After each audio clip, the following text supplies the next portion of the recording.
Students, healthy good morning to all of you. कैसे हैं आप सभी? चलिए, आज हम लोग सेशन 2 में चल रहे हैं और यह भी एडजेक्टिव का सेशन 2 है और यह भी एडजेक्टिव का इंट्रोडक्शन पार्ट ही होगा, जिसमें हमने आपको सेशन 1 में दर्शाया था कि एडजेक्टिव से परिचय कराया था कि उसके काइंड्स कितने हैं, एडजेक्टिव का डेफिनेशन क्या होता है, उनका फंक्शन कुछ क्या है। आज मैं दर्शाने जा रहा हूं कि एडजेक्टिव अपने नाउन के साथ कैसे कैसे बिहेव करता है, यानी कैसे कैसे यूज किया जाता है। ध्यान रखा जाए, आप जो कोर्स देख रहे हैं यह सुपर फाउंडेशन कोर्स है। इसके दायरे में जो भी टॉपिक आप पढ़ते हैं उस टॉपिक से रिलेटेड कुछ भी यह छूता नहीं रहेगा एग्जाम का चीज। ये आपको प्रॉमिस रहा एमके मिश्रा का। आप जो देख रहे हैं session Mishra English study centre, channel name competition pro के माध्यम से। ध्यान दें, आते हैं हम पोजिशनिंग ऑफ एडजेक्टिव से रिलेटेड कुछ बातें करते हैं। ध्यान रखा जाए कि यदि हम बात कर रहे हैं यहाँ पर कि एडजेक्टिव का पोजीशन क्या होना चाहिए नाउन के रिलेशन में, ध्यान रखा जाए यहाँ पर पोजिशनिंग ऑफ एडजेक्टिव का जैसे ही हम चर्चा कर रहे हैं तो आपको बता दें कि कोई एडजेक्टिव जो होता है वो अपने नाउन के साथ 3 स्ट्रक्चर लेकर आता है। या तो वो नाउन के ठीक पहले आ जाएगा, नाउन को क्वालिफाई करने के लिए ठीक नाउन को प्रीसीड कर लेगा। तो जब प्रीसीड करेगा तो उस पार्ट को, जब वो प्रीसीडिंग मोड में रहता है तो उसको एट्रीब्यूटिव यूज कहा जाता है।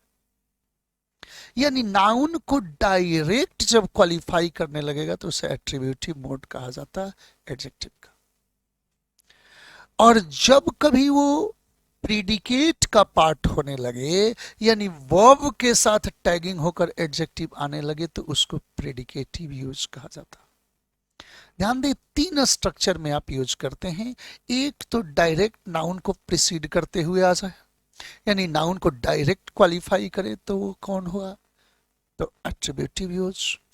प्रीडिकेट वर्ब का प्रेडिकेट बनकर आ जाए, सब्जेक्टिव कंप्लीमेंट बन के आ जाए, ऑब्जेक्टिव कंप्लीमेंट बन के आ जाए, कंप्लीमेंट का पार्ट हो जाए, तो उसको हम प्रेडिकेटिव यूज कहते हैं। और जब इंडिपेंडेंट यूज में आ जाए, वो स्वतंत्र रूप से रहे, कहीं भी सेंटेंस में स्वतंत्र रूप से वो प्रयुक्त हो सके, तो ऐसी स्थिति को इंटरपोलेटेड यूज कहा जाता है। यही चर्चा हम कर रहे हैं कि mostly an adjective is used in 3 positions for a noun और प्रोनाउन। किसी नाउन या प्रोनाउन के लिए जब हम एडजेक्टिव यूज करते हैं तो ऐसी स्थिति में उस एडजेक्टिव को कहां कहां पोजीशन दिया जाता है?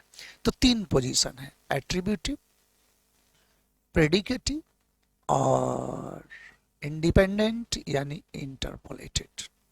तो तीनों का स्वरूप जरा सा देखा जाए। ऐसे एग्जाम में इससे रिलेटेड डायरेक्ट क्वेश्चंस बहुत कम हैं, परंतु आपको समझने के लिए यह आवश्यक होना चाहिए। आपको लिटरेचर में, आपको यूज में जहां एडजेक्टिव आए तो आपको जानकारी होना चाहिए कि एडजेक्टिव का यूज कैसे किया जाता है, कहां कहां नाउन प्रोनाउन के साथ ये रिलेशन में आते हैं। ध्यान दिया जाए। अब कह रहा है क्या कि हम 3 यूज देखे हैं, एट्रीब्यूटिव यूज, प्रेडिकेटिव यूज और इंटरपोलेटेड यूज। अभी अभी हमने आपको समझाया कि जब ये नाउन के प्रीसीडिंग पार्ट में रहे, यानी नाउन को डायरेक्ट क्वालिफाई करने लगे, तो इसे एट्रीब्यूटिव यूज कहा जाता है। अब देखिएगा, यही चीज आपको यहां दर्शाया जा रहा कि if an adjective comes preceding a noun, noun के ठीक पहले यूज करें, जरूरी नहीं कि पहले, बाद में भी होगा, मतलब नाउन को डायरेक्ट यूज करने, डायरेक्ट क्वालिफाई करने लगे, तो वो एट्रीब्यूटिव माना जाता। अब कह रहा है क्या कि preceding a noun as an epithet or attribute is called attributive use of adjective। जब किसी एडजेक्टिव के एपिथेट के रूप में, उपाधि के रूप में, उसकी विशेषता के रूप में डायरेक्ट नाउन को क्वालिफाई करने लगे, तो ऐसी स्थिति में एट्रीब्यूटिव। अब ध्यान दें, कह रहा है कि स्मार्ट बॉय, बॉय नाउन है, डायरेक्ट ये क्वालिफाई कर रहा है तो एट्रीब्यूटिव यूज माना जाएगा। The lazy girl, girl noun है और लेजी इसको डायरेक्ट क्वालिफाई कर रहा है, प्रीसीडिंग में आकर, पहले आकर, इसको एट्रीब्यूटिव यूज कहा जाएगा। ध्यान दीजिएगा। कह रहा है कि the smart girl was rewarded, smart girl को रिवार्ड दिया गया। तो ऐसी स्थिति में गर्ल नाउन है और स्मार्ट इसको डायरेक्ट एडजेक्ट कर रहा है, ये विशेषता बता रहा है। तो ऐसी स्थिति में स्मार्ट क्या है, तो एट्रीब्यूटिव एडजेक्टिव के रूप में यूज किया जाता है। नाउन के ठीक पहले जो यूज हो या नाउन को डायरेक्ट क्वालिफाई करे तो ऐसे एडजेक्टिव को एट्रीब्यूटिव माना जाता है। और मैंने चर्चा अभी अभी किया है कि जब वो सब्जेक्ट ऑब्जेक्ट का कॉम्प्लीमेंट बनकर आने लगे तो ऐसी स्थिति में उसे प्रेडिकेटिव मानेंगे। मिलेंगे एक ब्रेक के बाद, ध्यान दें। अब इसका फैक्ट्स जरा सा देखा जाए। कह रहा है क्या कि it is generally placed, generally इसका मतलब कि एक्सेप्शंस हो सकते हैं एक्सेप्शन चर्चा कर रहे हैं आगे। ध्यान दीजिएगा कि it is generally placed immediately before a noun and it qualifies it's noun और प्रोनाउन डायरेक्टली। कह रहा है क्या कि प्राय ऐसा देखने को मिलता है कि यह नाउन के ठीक पहले आता है और जब भी कभी ये क्वालिफाई करता है तो नाउन प्रोनाउन को डायरेक्ट क्वालिफाई करता है। यही तो बात मैं तब से समझा रहा हूं आपको, ध्यान दिया जाए। कह रहा है कि a young boy an intelligent student, आप देख रहे हैं एट्रीब्यूटिव यूज है। अब कह रहा है क्या कि थोड़ा सा कुछ विशेष चीजों को ध्यान दीजिएगा। जनरल स्ट्रक्चर तो ये सब खूब यूज में है, लेकिन एडजेक्टिव की कुछ और भी खासियत है जो कि एट्रीब्यूटिव यूज में भी कुछ अलग अलग तरह का स्ट्रक्चर लेकर आता है और वो मूल रूप से आपको लिटरेचर आदि में दिखाई देता है, परंतु जब बात छेड़े हैं तो उसका जानकारी होना आवश्यक है। ध्यान दीजिए। कह रहा है कि in following conditions adjectives are placed after the noun या नेम्स। कह रहा है क्या कि इन निम्न परिस्थितियों में जो कंडीशंस दर्शाए जा रहे हैं इनमें आपको नाउन के बाद एडजेक्टिव यूज दिखाई देगा। देखिए ये कहां कहां होता है। जनरल स्ट्रक्चर कह रहा है कि एट्रीब्यूटिव यूज नाउन के ठीक पहले होना चाहिए, लेकिन कुछ विशेष परिस्थितियां बनेगी जहां एट्रीब्यूटिव यूज भी नाउन प्रोनाउन के बाद दिखेगा। देखिएगा कहां कहां। कह रहा है कि कभी कभी ऐसा देखने को मिलता है कि कोई एडजेक्टिव, ध्यान रखा जाए, कोई एडजेक्टिव अपने नाउन के रिलेशन में फ्रेजल यूज में उसे बड़ा कर दिया जाता, फ्रेज बनाकर उसका रूप बड़ा कर दिया जाता। The boy sitting in my room, यानी लड़का जो मेरे रूम में बैठा है, तो उस बॉय के लिए अब सिटिंग इन माई रूम उसको एक्सप्लेन कर रहे हैं। तो ऐसी स्थिति में एक्सप्लेनेटरी यदि आएगा तो वो नाउन के बाद यूज किया जाएगा, वो तो फ्रेज बन गया। थोड़ा सा ध्यान दें, यही कह रहा है कि when adjective is enlarged by some qualifying phrases, जब फ्रेज के रूप में उसे बड़ा करना हो एडजेक्टिव को, तो ऐसी स्थिति में वो नाउन के प्रीसीडिंग में न आकर नाउन के बाद यूज किया जाता है। ध्यान दिया जाए। करें कि student well versed in English can communicate easily in written. ऐसे हम कह सकते थे कि a well versed student, a well-versed student can communicate easily in English in written, लेकिन यहाँ a well-versed student in English can communicate easily, लेकिन यहाँ सेंस स्पष्ट नहीं हो पाता। इसलिए क्या कहा गया कि a student well-versed in English can communicate easily in written। आप a well-versed student ऐसा भी यूज कर सकते थे। A student well versed in English, उसमें फ्रेज बना दिया गया इन इंग्लिश जोड़कर। तो जब फ्रेज बनाकर इनलार्ज किया जाए तो उसका प्रयोग नाउन के बाद हो सकता है। ध्यान दीजिए। करा कि matter two important for us, मुद्दा जो हमारे लिए बहुत उपयोगी है, was discussed in last meeting, जो कि पिछले मीटिंग में डिस्कस किया गया। आप ऐसे भी कह सकते हैं कि a too important matter for us was discussed in last meeting. ऐसा भी स्ट्रक्चर चलेगा, लेकिन आप ऐसे भी बोल सकते हैं क्योंकि उसको फ्रेज में बनाया गया है। फॉर अस जोड़कर आप देख रहे हैं प्रेपोजिशनल स्ट्रक्चर फ्रेज बना देता, तो ऐसी स्थिति में matter two important for us उसको एक्सप्लेन करने के लिए नाउन के बाद भी रखा जा सकता। नेक्स्ट बात करते हैं। A girl liked by all was passing a joke. एक लड़की जिसे सब कोई पसंद करता था वो जोक पास कर रही थी। तो ऐसी स्थिति में हम फिर इस गर्ल को एक्सप्लेन करने के लिए लाइक्ड बाय ऑल ऐड कर दिए, यानी है तो एट्रीब्यूटिव फॉर्म ही, लेकिन ये कहाँ आया है? नाउन के बाद। जनरल स्ट्रक्चर है कि नाउन के पहले, लेकिन विशेष अवस्था आएगी जहां नाउन को एक्सप्लेन करने के लिए नाउन के बाद भी एट्रीब्यूटिव आ सकता। पहला आपका रूल क्या बना इसमें कि जब कहीं एडजेक्टिव फ्रेज को इनलार्ज किया जाए, बड़ा किया जाए, तो वो नाउन के बाद यूज हो सकता है। ध्यान दें। दूसरा कह रहा है क्या कि जब कभी ऐसा देखने को मिलता है कि किसी व्यक्ति को उसके उपाधि को, उसके दायरा को स्ट्रेस देना हो, तो ऐसी स्थिति में स्ट्रेस देने के लिए, इम्फेसाइज करने के लिए वो नाउन के बाद यूज किया जाता। Akbar the great. अब सोचा जाए अकबर प्रॉपर नाउन है, ऐसी स्थिति में द ग्रेट उसका एडजेक्टिव है, द ग्रेट अकबर ऐसा बोल सकते थे, लेकिन बेहतर है कि स्ट्रेस दे रहे हैं उस पर, इम्फेसाइज कर रहे हैं, तो कहें Akbar the great, Alexander the great.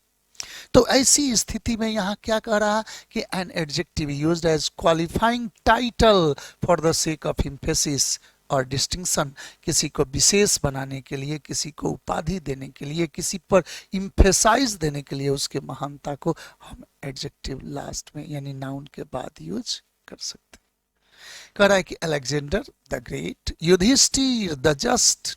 ध्यान दें, कौन सा युधिष्ठिर? तो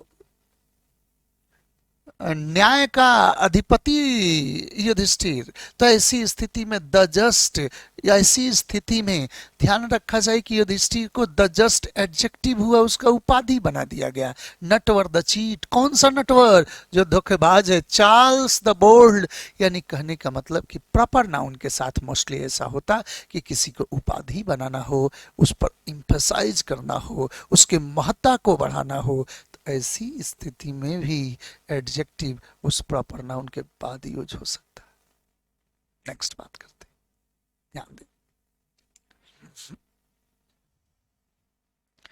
अब इसी तरह दो वर्ड और भी हैं, एल्डर और यंगर।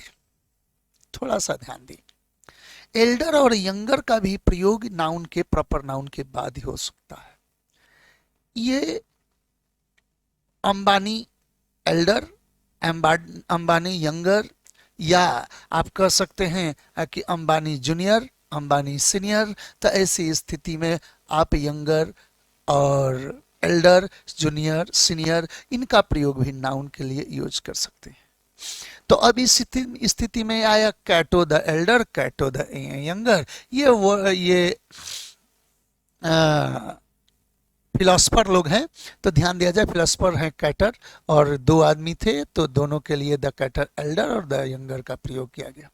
ध्यान रहे कि पॉइंट आउट और एक्सप्लेन करने के लिए एडजेक्टिव नाउन के बाद आ सकता है। किसी चीज को एक्सप्लेनेटरी बात करना हो, इम्फेसाइज करते हुए, तो वहां भी नाउन के बाद एडजेक्टिव यूज हो सकता है। अब क्या है देखिए, the body natural, natural body भी बोल सकते हैं, लेकिन द बॉडी नेचुरल, ऐसी स्थिति में हम एक्सप्लेन कर रहे हैं। थिंग्स टेम्पोरल यूज हो सकता है। ध्यान दें, लोग कहे कि यह आदमी सब साधन संपन्न है भाई, he is a man fertile in resources. तो ध्यान दिया जाए कि he is a man. A man के लिए हम क्या कर रहे हैं कि यह आदमी साधन संपन्न, उस पर स्ट्रेस दे रहे हैं, एक्सप्लेन कर रहे हैं उस आदमी का, तो फर्टाइल लास्ट में यूज कर दिए, तब कहे कि इन रिसोर्सेस। ध्यान दें, पोएट्री में ऐसा देखा जाता है, पोएम्स में ऐसा देखने को मिलता है कि एडजेक्टिव नाउन के बाद यूज हो सकते। ध्यान दिया जाए, यहां हम दो पोएट का नाम ले रहे हैं, स्कॉट और हुड का। इनका पोएट्री है, देखिए। He sang to lords and ladies के, तो ध्यान रखा जाए कि खुशी खुशी उसने हर बात को दोहराया और सुनाया बात। तो ऐसी स्थिति में लॉर्ड्स और लेडीज नाउन है और उनके लिए एडजेक्टिव क्या आया, तो गे। ऐसी स्थिति में आप एडजेक्टिव कहाँ यूज किए, तो बाद में। ध्यान दें, the fir trees dark and high, trees के लिए एक्सप्लेन करना है था, तो डार्क एंड हाई कहाँ यूज किए, तो लास्ट में यूज किए, यानी नाउन के बाद। आप पोएट्री में, पोएम में ऐसा यूज कर सकते हैं, ये यूज करते हैं कि एडजेक्टिव नाउन के बाद यूज होता है। मैं बार बार बोल रहा हूं, एग्जाम से डायरेक्ट इसका तो कोई रिलेशन नहीं है, लेकिन जब बात छिड़ा है कि इसका यूज कहां करेंगे, तो जानकारी होना आवश्यक। ध्यान दें, कह रहा है कि इन सर्टेन फ्रेजेज, कुछ ऐसे फ्रेज हैं जहां की आप एडजेक्टिव को नाउन के बाद यूज करते हैं। ध्यान दिया जाए, वैसे फ्रेजल जब यूज आते हो तो उन फ्रेजेस को आप उनके फॉर्म को चेंज नहीं कर सकते, वह जैसा है वैसे ही यूज रहते हैं। तो वो फ्रेज क्या है, देखिए, गॉड ऑलमाइटी, आप ऑलमाइटी गॉड यूज करते हैं, लेकिन बेहतर वर्ड है God almighty. Body politic, time immemorial, लोग कहते हैं कि अनंत काल से ऐसा होते आ रहा है, we have seen it since time immemorial. Immemorial time, ये अर्थ अलग कर देगा, दूसरा अर्थ कर देगा, लेकिन टाइम इमेमोरियल इसका प्रयोग ये फ्रेजल यूज हो गया, तो टाइम के बाद इमेमोरियल यूज किया गया। कुछ फ्रेजेज हैं जहां सारा नियम टूट जाता है और आप नाउन के बाद एडजेक्टिव यूज करते। देखिएगा, आप देख रहे हैं लॉर्ड पैरामाउंट, इसके बाद viceroy elect, letters patent, heir apparent, notary public, ये सब फ्रेजेज हैं। ज्यादा इसमें आप उलझिएगा मत, क्योंकि मैं बार बार कह रहा हूं एग्जाम का ये मैटर नहीं है, लेकिन जब बात छिड़ा है कि एडजेक्टिव कहाँ आएगा, कहाँ कहाँ नाउन के साथ, तो चर्चा करना आवश्यक हो जाता, क्योंकि मैं बोला हूं, अश्योरेंस दिया हूं कि ऐसा कुछ भी नहीं होगा जो आपके रेंज का होगा और आपसे बाहर जाएगा। ध्यान दें, कभी कभी नाउन को एक्सप्लेन करने के लिए क्लॉज तैयार किया जाता है, एडजेक्टिवल क्लॉज होते हैं। तो एडजेक्टिव क्लॉज बनाने के लिए नाउन को रिलेटिव प्रोनाउन से जोड़ दिया जाता है और आगे बढ़ाया जाता है उसको। द पेन, और यह पेन नाउन है। अगर कहें कि the pen which is in my hand, कौन सा कलम जो मेरे हाथ में है, तो अब जब एक्सप्लेन करने लगे विच, तो पेन का ही न विशेषता है कि वो मेरे हाथ में है, तो क्लॉज फॉर्मेशन के तहत क्लॉज के माध्यम से नाउन को एक्सप्लेन किया जाता है। ऐसी स्थिति में भी तो विच इज इन माई हैंड, ये कहाँ है, पेन के बाद है, यानी एडजेक्टिव क्लॉज भी नाउन के प्रोनाउन के तुरंत बाद यूज किए जाते।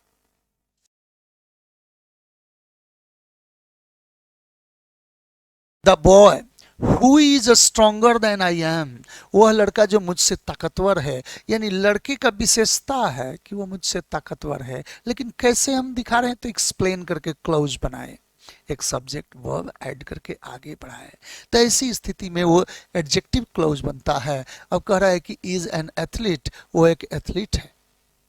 एडजेक्टिव फ्रेजेस भी होते हैं, ध्यान दिया जाए, फ्रेजेस और क्लॉजेस में अंतर क्या है, तो सब्जेक्ट और वर्ब का एक कॉम्बिनेशन जहां तैयार हो एक्सप्लेन करने में आदि आदि, तो वो क्लॉज होता है। जबकि सब्जेक्ट वर्ब नहीं, प्रेपोजिशन प्लस अगर नाउन प्रोनाउन जेरंड इन सब का स्ट्रक्चर तैयार होने लगे, यानी प्रेपोजिशनल फॉर्म के साथ टैग ले ले, तो ऐसी स्थिति में उसे फ्रेज बोला जाता है। अब ध्यान दीजिएगा, ये कह रहा है क्या कि he is the man who is working honestly in his chamber. तो अब आप या तो हु इज वर्ड को ऐड कर रहे हैं, तब तो ये क्लॉज तैयार हो रहा है, इसको हटा दिए तो सीधे फ्रेज हो गया कि he is the man working honestly in his chamber. तो ऐसी स्थिति में working honestly in his chamber क्या है, फ्रेज है।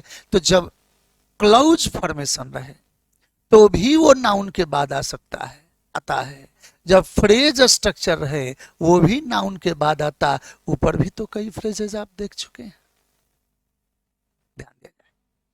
कह रहा है कि he was not the she was not the girl holding a gun in her hand, वो लड़की नहीं है जो कि बंदूक लिए हुए है हाथ में। तो ऐसी स्थिति में ध्यान दिया जाए, इसको एक्सप्लेन किया जा रहा है फ्रेज के द्वारा। तो फ्रेजल यूज में भी नाउन के बाद एडजेक्टिव यूज होते। हमने आपको दर्शाया attributive use. Most of adjectives attributive जब यूज होते हैं तो नाउन के पहले यूज होते हैं, लेकिन कुछ ऐसे स्ट्रक्चर्स बनते हैं जहां कि नाउन के बाद भी एडजेक्टिव यूज किए जा सकते। एक और ऐड कर देते हैं यहीं पर कि कोई प्रोनाउन जिसका अंत वन बॉडी थिंग से हो, उनको भी एक्सप्लेन करने के लिए कोई एडजेक्टिव आता है तो वो बाद में ही यूज किया जाता है। someone sitting in my room is calling you, तो ध्यान रखा जाए। अब ऐसी स्थिति में someone sitting in my room phrase के द्वारा एक्सप्लेन कर रहे हैं someone को, वो भी कहाँ आया तो बाद ही में आता। आगे बढ़ता हूं। प्रीडिकेटिव यूज, ध्यान दिया जाए कि प्रीडिकेटिव इसको क्यों कहा जाता है, क्योंकि ये प्रीडिकेशन के पार्ट में आते हैं। किसी सेंटेंस में दो ही पार्ट होते हैं, एक सब्जेक्ट का पार्ट होता है, एक प्रीडिकेट का, यानी रेस्ट पार्ट जो होता है वो प्रीडिकेशन होता है। याद रखा जाए कि सब्जेक्ट के अलावा जितना भी रेस्ट पार्ट बचा वो कौन होता है, प्रीडिकेट होता है। तो प्रीडिकेशन में जब यूज होता है तो उसे प्रीडिकेटिव यूज कहा जाता है। ये सब्जेक्टिव कॉम्प्लीमेंट के रूप में आते हैं, यानी सब्जेक्ट का कॉम्प्लीमेंट बनता है। ये ऑब्जेक्ट के कॉम्प्लीमेंट में आते हैं, यानी वर्ब के साथ टैग करके जब एडजेक्टिव आने लगेगा तो ऐसी स्थिति में उसे प्रेडिकेटिव यूज कहा जाता है। थोड़ा सा विचार कीजिएगा। कह रहा है क्या कि the adjective used along with the verbs as the part of the predicate is called predicative use of adjectives। जब वो प्रेडिकेट का पार्ट बनने लगे, वर्ब के साथ टैग होने लगे तो उसे प्रेडिकेटिव यूज बोला जाता है। ध्यान दीजिएगा। कह रहा है क्या कि द गर्ल इज ब्यूटीफुल, यहाँ ब्यूटीफुल किसके साथ अटैच हुआ है तो इज वर्ब के साथ अटैच हुआ है। और ये किसका विशेषता बता रहा है तो सब्जेक्ट का विशेषता बता रहा है। क्यों बता रहा है, क्योंकि ध्यान दे the girl is beautiful, beautiful कौन है, गर्ल है, यानी ये सब्जेक्ट के कॉम्प्लीमेंट के रूप में काम करने लगता है तो ये सब्जेक्टिव कॉम्प्लीमेंट हो जाता है। द पेन इज रेड, कलम लाल है, फिर यहाँ पर भी आप देख रहे हैं कि वर्ब के साथ अटैच है, लेकिन विशेषता अभी भी ये सब्जेक्ट का ही बता रहा है तो इसे सब्जेक्टिव कॉम्प्लीमेंट माना जाता है। तो कॉम्प्लीमेंट के रूप में जब आने लगेगा, जब वो वर्ब के साथ अटैच होकर आने लगेगा तो ऐसे यूज को प्रेडिकेटिव यूज कहा जाता है। ध्यान दें, it qualifies its noun or pronoun indirectly and is placed after it। ध्यान रखा जाए, जो एट्रीब्यूटिव यूज था वो तो डायरेक्ट क्वालिफाई कर रहा था, जबकि प्रेडिकेटिव यूज जो है वो अपने नाउन प्रोनाउन को इनडायरेक्ट क्वालिफाई करता है। नेक्स्ट बात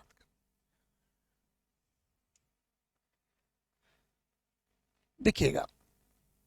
कह रहा है कि in following conditions predicative adjectives are used, निम्न स्थितियों में आप प्रेडिकेटिव यूज करते हैं। जब कोई बी फॉर्म का कॉम्प्लीमेंट बने, is am are was were का, खासकर वो सब्जेक्टिव कॉम्प्लीमेंट ही होता है जैसे ऊपर भी देखने को मिला है, तो वहां पर भी आप प्रेडिकेटिव यूज ऑफ एडजेक्टिव दर्शाते। राम इज स्मार्ट, राम के लिए आप इज लगाए बी फॉर्म और उसके बाद स्मार्ट यूज आ गया, यानी वर्ब के साथ आ गया, लेकिन ऑलरेडी ये क्लियर है कि वो स्मार्ट किसको कह रहा है तो सब्जेक्ट को कह रहा है। इसका मतलब कि है तो सब्जेक्ट का ही कॉम्प्लीमेंट, यानी is am are was were के बाद आ जाए as the complement of the verb is am are was were. ऐसी स्थिति में आप प्रेडिकेटिव यूज करते हैं। दिस पेन इज रेड, आप देख रहे हैं, सीता इज लेजी वर्ब के साथ है। The boy was smart, man is मॉर्टल। तो ऐसी स्थिति में ये सब्जेक्ट का ही कॉम्प्लीमेंट होता है, लेकिन कहाँ आता है तो is am are was were के बाद। ध्यान दीजिए, एक और भी तकनीक है सब्जेक्टिव कॉम्प्लीमेंट का। यदि पैसिव स्ट्रक्चर दिख जाए तो वहां पर भी सब्जेक्ट का कंप्लीमेंट बाद में यूज होता। इनट्रांजिटिव वर्ब दिख जाए तो वहां पर भी सब्जेक्ट का कंप्लीमेंट बाद में यूज होता। दो कंडीशन फेंका हूं, लपकिए। पहला तो इससे पहले वाला क्लियर हो गया कि is am are was were के साथ अगर सब्जेक्ट का कंप्लीमेंट रहे तो वो बाद में आ सकता है, वर्ब के बाद आ सकता है, यानी वो प्रीडिकेटिव यूज हो सकता। लेकिन ध्यान दे, पैसिव स्ट्रक्चर में भी सब्जेक्ट का कंप्लीमेंट वर्ब के बाद यानी प्रेडिकेशन में आ सकता, प्रेडिकेट यूज हो सकता। और इंट्रांजिटिव वर्ब रहे तो भी सब्जेक्ट का कंप्लीमेंट वर्ब के बाद यूज हो सकता है। देखिएगा क्या कह रहा है, when the verb is intransitive or in the passive voice he become क्या है, intransitive verb है, जिसके साथ ऑब्जेक्ट नहीं होता वो इंट्रांजिटिव है।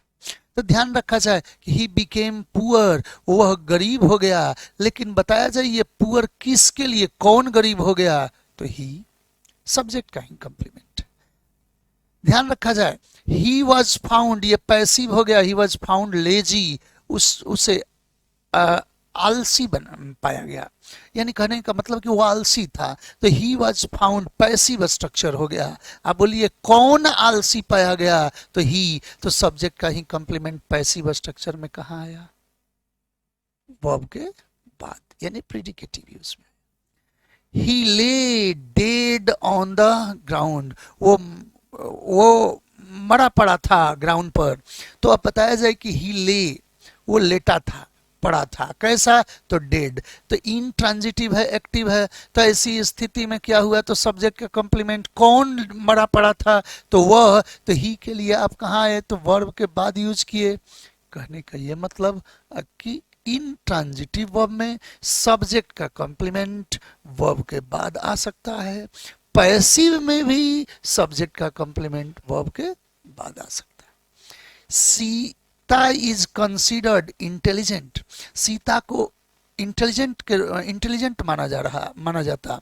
तो एक बात बताया जाए कि हम लोग जानते हैं कि सीता इंटेलिजेंट है, तो सीता इज कंसिडर्ड, ये पैसिव हो गया, और सीता कैसी कंसिडर की जाती है, तो इंटेलिजेंट, तो सीता ही तो इंटेलिजेंट है, यानी सब्जेक्ट का कंप्लीमेंट वर्ब के बाद, कब, पैसिव स्ट्रक्चर। इस तरह के प्रयोग सब्जेक्टिव कंप्लीमेंट के रूप में आते हैं। ध्यान दें, कभी कभी ऐसा भी देखने को मिलता है कि नाउन प्रोनाउन का कोई ऑब्जेक्टिव कंप्लीमेंट होता है, तो ऑब्जेक्टिव कंप्लीमेंट भी कहां आता है, तो वर्ब के बाद यूज हो सकता है, यानी प्रेडिकेटिव यूज में हो सकता है। कब, ये ट्रांजिटिव वर्ब के साथ होता है या एक्टिव वॉइस में होता है। ऊपर आप देखे थे इंट्रांजिटिव या पैसिव में सब्जेक्ट का कंप्लीमेंट, ऑब्जेक्ट का कंप्लीमेंट कहाँ आएगा, तो ट्रांजिटिव वर्ब में या एक्टिव स्ट्रक्चर में। तो देखिएगा, कह रहा है कि they could not find him guilty, वे लोग उससे दोषी नहीं सिद्ध कर पाए।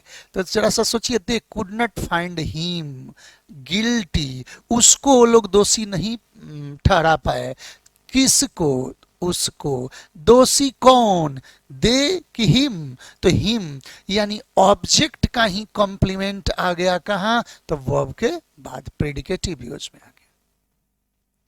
और एक बात बताइए, दे कुड नॉट फाइंड हिम, ये क्या है, एक्टिव स्ट्रक्चर है ना, ट्रांजिटिव है ना, चूंकि ऑब्जेक्ट है तो ऑब्जेक्ट का कॉम्प्लीमेंट कहां आया, वर्ब के बाद। My father left me poor, मेरे पिताजी ने हमको तो गरीब ही छोड़ दिया, बट वेल एजुकेटेड, लेकिन पढ़ाया लिखाया। तो देखिए, माई फादर लेफ्ट मी, मेरे पिताजी ने मुझको छोड़ दिया, कैसा, तो पुअर, गरीब। तो एक बात बताइए, कौन, किस, गरीब ये वर्ड किसके लिए है, तो मी के लिए है, लेफ्ट मी पुअर, मुझको गरीब छोड़ दिया, लेकिन वेल एडुकेटेड। तो ऐसी स्थिति में ये पुअर और वेल एडुकेटेड किसका कंप्लीमेंट है, तो मी का, ऑब्जेक्ट का कंप्लीमेंट है, यानी सब्जेक्टिव कंप्लीमेंट, ऑब्जेक्टिव कंप्लीमेंट, दोनों स्थिति में प्रेडिकेटिव यूज एडजेक्टिव का हो सकता है। ध्यान दें, इस तरह के प्रयोग ऑब्जेक्टिव कंप्लीमेंट के रूप में आते हैं। ध्यान दिया जाए, एक और स्ट्रक्चर आपको देखने को मिलेगा जो प्रेडिकेटिव यूज में होता है, उसे ए एडजेक्टिव कहते हैं। ए एडजेक्टिव इसको क्यों कहा जाता है?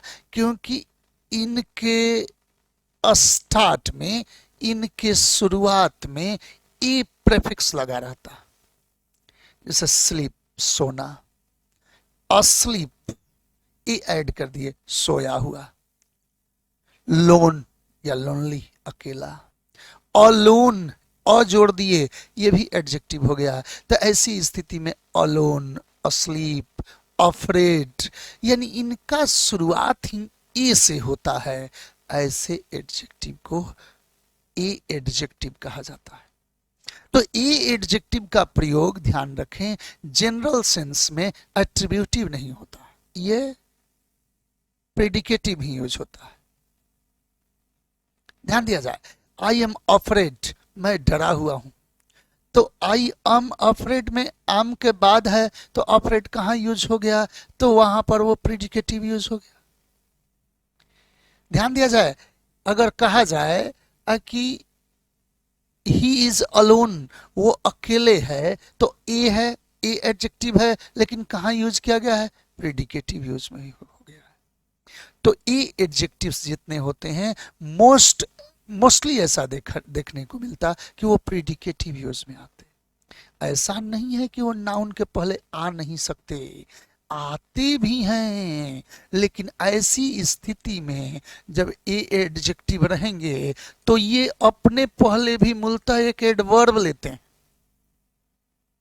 नाउन के पहले यानी इनका प्रेडिकेटिव यूज होता है, ये नहीं कि नहीं है, लेकिन ये अपने पहले क्या ग्रहण करते हैं? एडवर्ब ग्रहण करते हैं। ध्यान दीजिए, यही चीज यहां पर दिखाया गया है। कह रहा है कि कुछ एडजेक्टिव्स अपने साथ ए प्रेफिक्स लेकर आते हैं जिनका प्रयोग प्रेडिकेटिवली किया जाता है।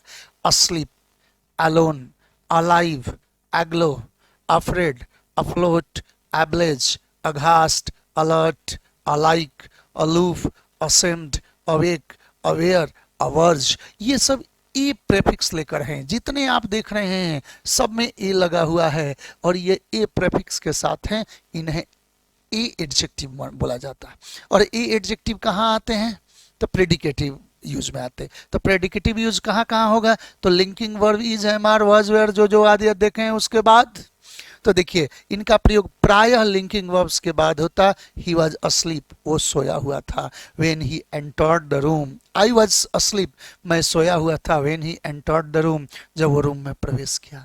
तो आई वॉज अस्लीप कहाँ है? तो वॉज के बाद है, यानी प्रेडिकेटिव यूज है। He was alone in the room, वो रूम में अकेला था।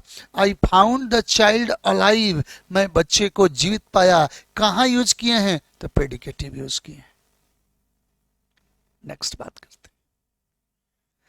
देखिए अभी अभी हमने चर्चा किया कि ए एडजेक्टिव नाउन के पहले भी आ सकता है, लेकिन ऐसी स्थिति में ये खुद किसी एडवर्ब के द्वारा क्वालिफाई होता है।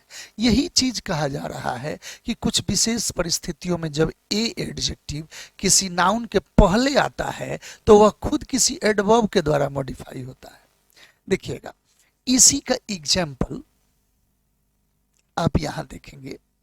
कह रहा है क्या कि the terribly ashamed girl, girl noun है, असेम्ड क्या है? तो ए एडजेक्टिव है, लेकिन इसके पहले क्या आया? एडवर्ब आ गया।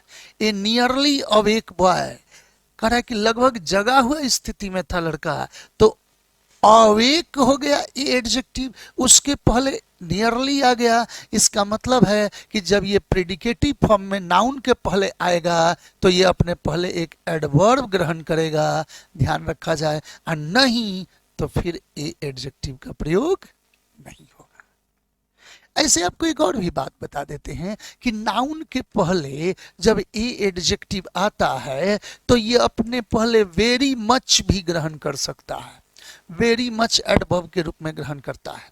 इसी चीज को यहां कहा गया है कि कभी कभी ए एडजेक्टिव्स को वेरी मच के द्वारा भी मॉडिफाई किया जाता है। Very much alone, very much afraid, very much ashamed, ऐसा प्रयोग करते हैं। कह रहे कि after my friends getting retirement, मेरे दोस्त के रिटायरमेंट के बाद I was very much alone, मैं बहुत अकेला महसूस कर रहा था, अकेला हो गया था। तो अलोन के पहले वेरी मच का प्रयोग किया गया है। ध्यान दे, प्रेडिकेटिव यूज में ही है। सी वॉज वेरी मच अफ्रेड, वो बहुत डरी हुई थी। अब आगे बढ़ता हूं, एक स्टेप और आपको दिखाता हूं, थोड़ा सा ध्यान दें, ये कुछ अलग हटकर है, जनरल लिटरेचर में नहीं दिखाई देता है लेकिन यूज होता है। कभी कभी स्ट्रेस देने के लिए, कभी कभी स्ट्रेस देने के लिए, ये कहें कि इम्फेसाइज करने के लिए एडजेक्टिव को सब्जेक्ट से पहले, इसका मतलब है कि सब्जेक्ट फॉर्म में एडजेक्टिव को रख दिया जाता। यदि आप मेहनत करते हैं ना, तो निश्चित रूप से आपका मेहनत का फल बेहतर होगा। तो आप ये कह सकते हैं कि the fruit of your labour is great if you work hard. The fruit of your labour is great.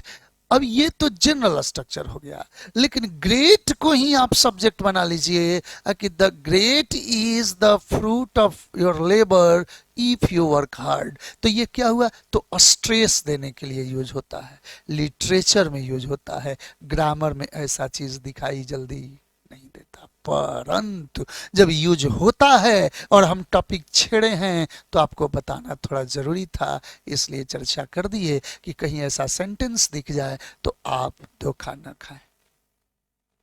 ध्यान दीजिए, अगर मैं कहूं कि उनकी ईमानदारी महान थी, तो ऐसी स्थिति में कहेंगे कि हिज ऑनेस्टी वाज ग्रेट, और नहीं तो स्ट्रेस देना हो उनकी तो महान थी ही ईमानदारी, और फिर आगे उसको जोड़ना पड़े, तो हो सकता है कि ग्रेट वाज हिज ऑनेस्टी, अब आगे ऐड कर लीजिए दैट से और क्लोज को आगे बढ़ा लीजिए।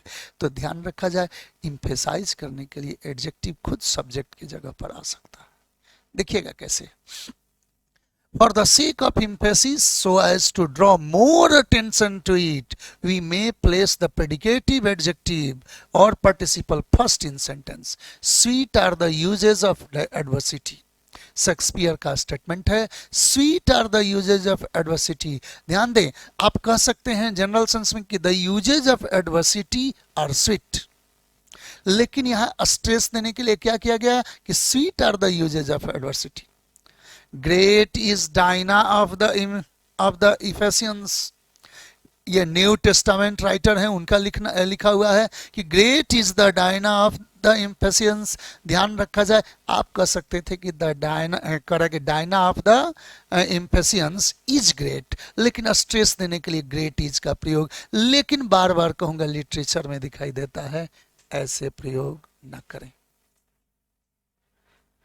आप सुपर फाउंडेशन कोर्स देख रहे हैं, हमको मूल रूप से यह बताना था आपको आज के सेशन में कि 3 तरह से यूज होते हैं एडजेक्टिव, इंट्रोडक्शन पार्ट में ही, कि एट्रीब्यूटिव यूज, प्रेडिकेटिव यूज और इंटरपोलेटेड यूज। परंतु जब छेड़े हैं तो इसको थोड़ा एक्सप्लेन कर दिए ताकि आपको इससे रिलेटेड कोई डाउट्स ना रह जाए। ध्यान दें, अब इंटरपोलेटेड यूज क्या थोड़ा सा ध्यान दें। इंटरपोलेटेड, जब एडजेक्टिव सेंटेंस में इंडिपेंडेंट हो जाए, वो स्वतंत्र रहे, कहीं भी यूज हो सके, तो ऐसी स्थिति में उसे इंटरपोलेटेड कहा जा सकता। लेकिन जहां भी इंटरपोलेटेड आता है वो याद रहे कॉमा चिन्ह से जुड़ा रहता है। अगर कॉमा चिन्ह से न जुड़ा है तो इंटरपोलेटेड यूज नहीं। देखिएगा ये कैसे यूज होगा, तो सेंटेंस का शुरुआत में भी हो सकता है, सेंटेंस के बीच में भी हो सकता है, ऐसे यूज को इंटरपोलेटेड कहते हैं। इसको नाउन और प्रोनाउन के पोजीशन से लेना देना नहीं होता। कह रहा है कि an adjective placed elsewhere in the sentence is called interpolated adjective. ये कहीं भी यूज किया जा सकता है। जैसे ध्यान रहे कि इसका प्रयोग इम्फेसिस के लिए हो सकता है, जोर डालने के लिए।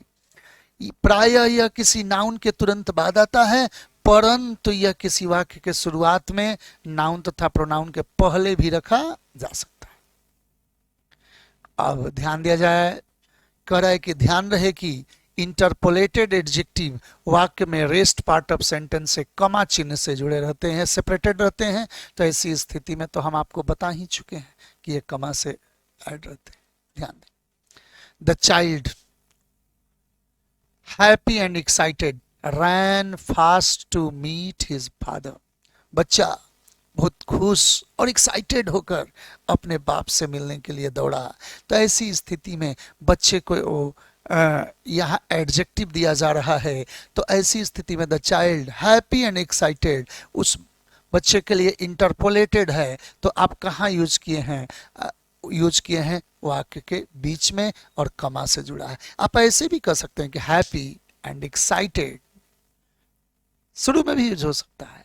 Happy and excited the child ran fast to meet his father. Worried and exhausted, sorry, worried and enthusiastic, worried, enthusiastic and alert, we waited to see what would happen next। कह रहा है कि चिंतित रूप से यानी चिंतित रूप से, फिर भी चौकन्ने रूप से हम वेट कर रहे थे कि देखें आगे क्या होता है। तो ऐसी स्थिति में ये कहाँ आया है? तो वाक्य के शुरुआत में आया है। ये तीन फॉर्म आपको दिखाए हम, एट्रिब्यूटिव यूज, प्रेडिकेटिव यूज और इंटरपोलेटेड यूज।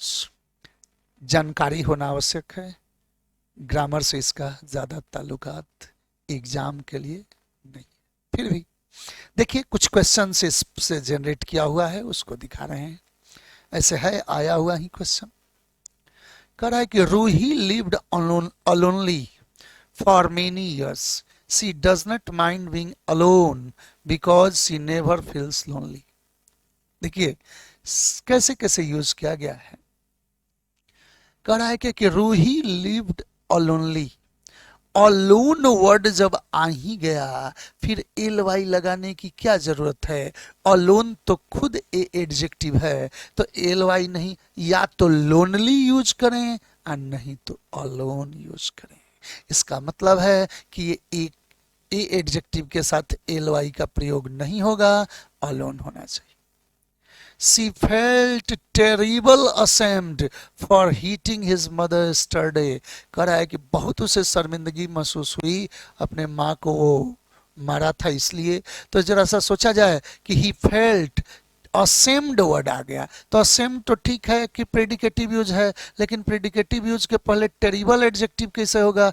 टेरिबली का प्रयोग होना चाहिए, क्योंकि याद रखा जाए कि जब कभी ए एडजेक्टिव आएगा तो एडवर्ब के द्वारा भी क्वालिफाई होगा, एडजेक्टिव के द्वारा नहीं। तो टेरिबल नहीं, टेरिबली असेम्ड होना चाहिए। Answer number B. चलिए, ये आपका सेशन था सुपर फाउंडेशन कोर्स के दायरे में। ये इंट्रोडक्शन पार्ट में ही एडजेक्टिव का सेकंड क्लास था, जो केवल ये दर्शाने के लिए था कि नाउन प्रोनाउन के रिलेशन में एडजेक्टिव कहाँ कहाँ दिखाई देते हैं। मिलते हैं नेक्स्ट सेशन में, यानी डे 3 के सेशन में। Keep watching, keep learning, be bold for the examinations. Thank you, best of luck.